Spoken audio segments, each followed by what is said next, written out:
Ya perjuangan bidan desa.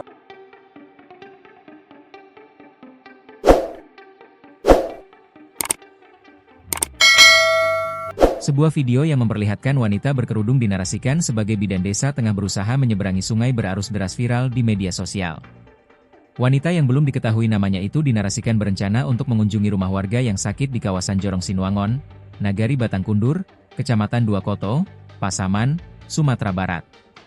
Sayangnya, jembatan Batang Pasoman, satu-satunya akses penghubung kawasan tersebut roboh. Sehingga bidan di Pasaman itu harus menyeberangi sungai dengan arus yang deras.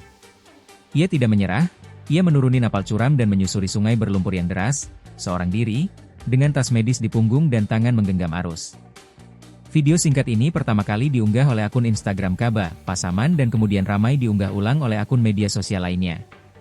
Di akun Kaba Pasama, mereka membubuhkan kalimat yang cukup menohok. Pemerintah harus melihat ini, bukan sekadar sebagai kisah inspiratif, tapi sebagai peringatan bahwa ada yang sedang dibiarkan terlalu lama. Infrastruktur rusak bukan hanya soal kenyamanan, tapi soal nyawa, soal kemanusiaan, tutupnya.